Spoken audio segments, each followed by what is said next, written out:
This is Rise the Beast, Buzzworthy, Bumblebee, Mainline, Predacon, Scorponok, and Sandspear.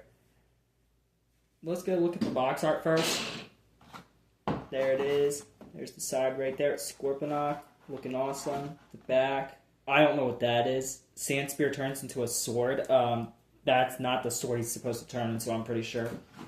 And there's Optimus Prime on the side. Now, these two figures, they're really cheap, but at the same time, they're really good to stare at and just have. There was a Studio Series Scorponok, and before we had that, we had this. Whereas the Studio Series version, which is getting a repaint as Double Punch, it looks like a demon, kind of like Dark of the Moon Crowbar, a werewolf alien or something like that. Whereas this guy looks like someone who would fight in the Roman Colosseum, which is why I like him so much. He has a lot of flaws, but him looking good with that sword and having so much articulation on the top half isn't one of them. And he looks good all around.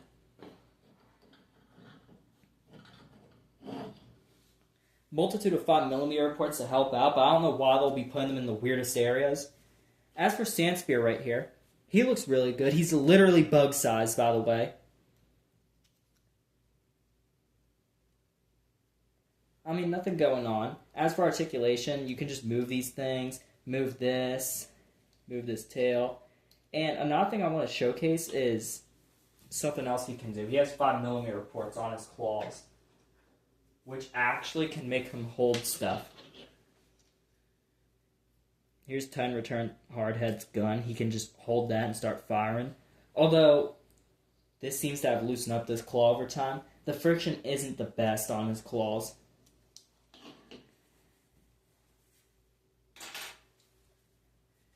Now, what Sandspear is supposed to do is he's supposed to turn into a sword or spear, something like that. Do that. You can either do this with the claws, which looks good, or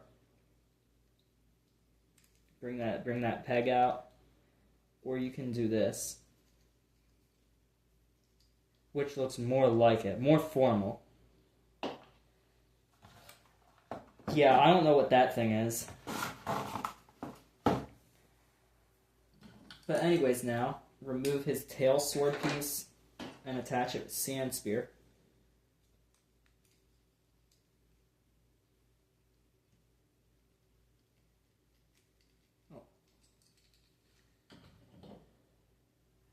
Looks really good with it. I don't know how he's really supposed to fight people with those legs in the way, but it's alright. As for articulation on this guy, the shoulder pads can move down. That's for transformation. His head can do a 360.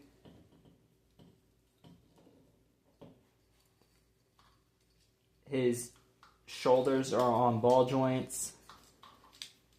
Very simple. His forearms are on ball joints. Thighs are on ball joints. Probably one of the most articulated Predacons I've ever seen, or beast formers. His kibble just moves like that, but that's going to be more so for beast mode. We can move a double joint for transformation to do that. I don't know, it's just there. And that's pretty much it. As for transformation, it couldn't be any more simpler. Flip the head around to make it look like teeth. Fold the backpack up like that. Fold the shoulders in. Bring shoulders up. Connect these two together.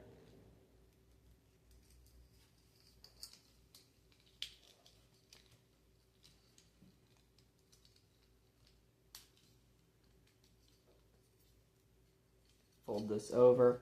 There's going to be two pegs right there. It feels a little confusing, but they'll peg together. Got him. Now you plug the tail in. He looks like a completely different creature like this. And we're good. Now, it's another Scorpion where the tail doesn't go over at all, so you have to pretend it's a real gun or attach a gun to it with blast effects and stuff. Or, you could just use Sandspear's port and plug it in, but that looks weird and it's heavy and stuff all around.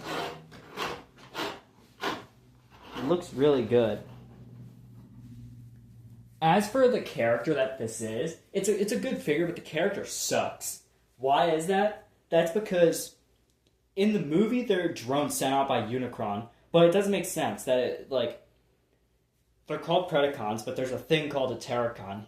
These things are aligned with the Terracons. They're the only Predacon. Why not just call them a Terracon at that rate? Unless they were stolen from the Maximal's homeworld. But they didn't. There were so many unnecessary things that weren't needed, and Rise of the Beast was a flop. They totally could have implemented that in the film and made it more superior and hold its ground more stabler. Although Rise of the Beast was a flop, the figures actually were pretty good, like this one. Even if they did look pretty cheap, they were still desirable. This thing doesn't look good on the Predacon shelf, but it's still something. It's a new take, I guess. And that's all.